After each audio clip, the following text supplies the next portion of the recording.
दोस्तों आज मैं आपको ऐसी कहानी सुनाऊंगा जो सुनकर आपके रोंगटे खड़े हो जाएंगे। जेफरी एप्स्टाइन वही शैतान सिफत इंसान जिसने हजारों मासूम बच्चियों की जिंदगियां तबाह की। उस दरिंदे ने खाना काबे का गिलाफ क्यों मंगवाया था और ये गिलाफ उस तक पहुंचाया किसने? क्या वाकई उसके पीछे सऊदी हुकूमत का हाथ था या फिर ये कोई और ही शैतानी मरकज था? दोस्तों वीडियो शुरू करने से पहले चैनल को सब्सक्राइब कर लें और बेल आइकन को दबाना मत भूलें, क्योंकि आज की वीडियो बहुत बड़े इंकशाफ का खुल्ला सबूत होगी। तो दोस्तों सबसे पहले बात करते हैं उस खातून की जिसने ये गिलाफ जेफरी एप्स्टाइन को भिजवाया था। उसका नाम है अदीरा अल अहमदी। ये खातून अबू धाबी में रहती हैं और सियाहत और गेमिंग कंपनियां चलाती हैं। लेकिन दोस्तों असल सवाल ये है कि इस खातून के पास खाना काबे का गिलाफ आया कहाँ से? क्या सऊदी हुकूमत ने दिया? क्या मोहम्मद बिन सलमान मुलव्विस है या फिर कोई और ही खेल? दोस्तों हकीकत ये है कि अभी तक कोई पुख्ता सबूत नहीं मिला है कि ये गिलाफ उसने कहां से हासिल किया। जी आपने बिल्कुल सही सुना, कोई सबूत नहीं मिला है।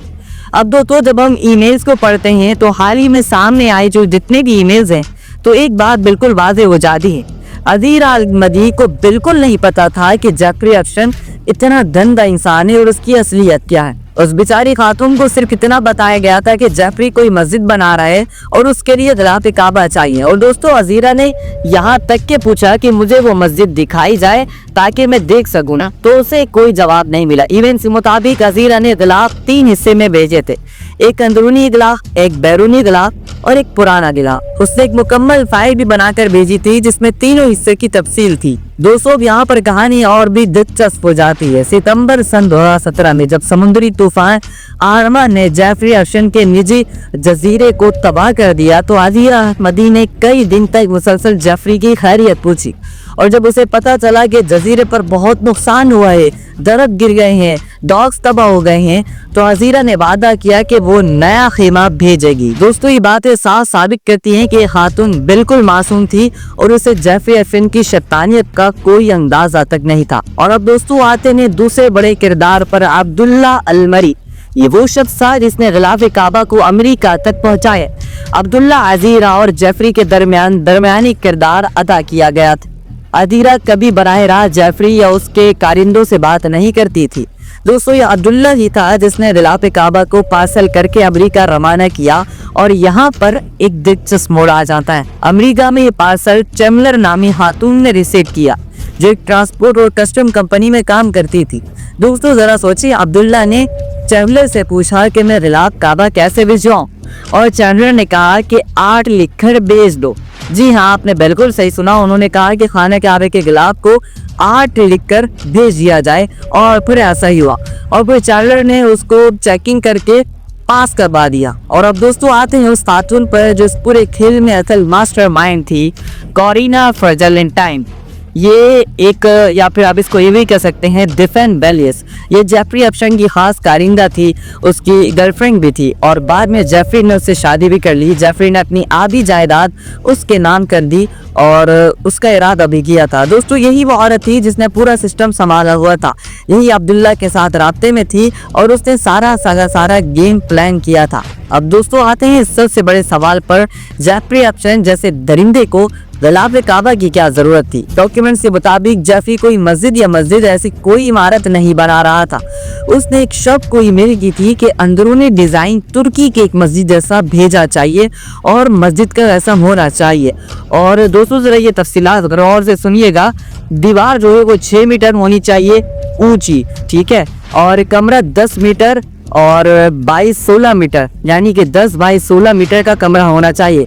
तुर्की की मस्जिद जैसे नीले और हरे रंग के पत्थर खास टाइल्स और मार्बल के होने चाहिए। लेकिन दोस्तों यहाँ पर एक बहुत बड़ा राज है। अमेरिकी इदारों ने वो सफा ही गायब कर दिया जहाँ पर इस इमारत की तफसील ली गई थी। क्यों छुपाया गया ये अभी तक किसी को नहीं पता। अब दोस्तों यहाँ पर कहानी और भी डरावनी हो जाती है। अदीरा अहमदी ने जब गिलाफ काबा भेजा तो उसने खास बात का जिक्र किया।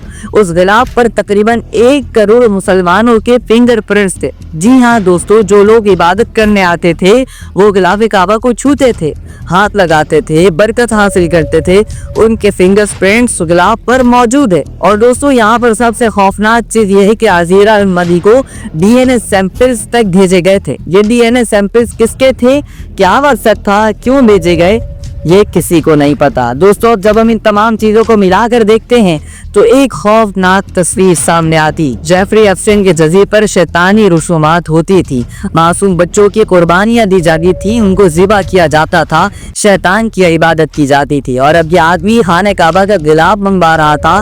1 کروڑ مسلمانوں کے فنگر پرنٹس اس کو چاہیے تھے، ڈی این اے سیمپلز تک اس کو مل گئے تھے، مسجد جیسی عمارت بنوائی جا رہی تھی۔ دوستو کیا یہ سب اتفاق ہو سکتا ہے؟ نہیں، بالکل نہیں۔ یہ کوئی شیطانی سازش تھی، یہ اسلام اور مسلمانوں کے خلاف کوئی بڑا جادوئی عمل تھا، یہ کوئی کالے جادو کی رسم تھی، یہ اللہ بہتر جانتا ہے، واللہ اعلم۔ دوستو اس پوری تحقیق کے بعد کوئی سوال ایسے ہیں جن کے جوابات ابھی تک نہیں ملے ہیں۔ نمبر 1، عزیر الاحمدی کو غلاف کعبہ کہاں سے ملا؟ کیا سعودی حکومت ملوث ہے یا کوئی اور راستہ تھا؟ اور نمبر 2، وہ عمارت کیوں بنائی جا رہی تھی؟ امریکی دانوں نے اس کی تفصیلات کیوں چھپائی؟ اور نمبر 3، ڈی این اے سیمپلز کس کے تھے اور انہیں کیسے استعمال کیا جاتا تھا؟ اور نمبر 4، 1 کروڑ مسلمانوں کے فنگر پرنٹس کا کیا کرنا تھا اور ان کا کیا استعمال ہونا تھا؟ اور نمبر 5، عبداللہ المری کون ہے؟ وہ ابھی کہاں ہے؟ کیا اس کے پاس کوئی ایسی چیز ہے جو ہم سے چھپائی جا رہی ہے؟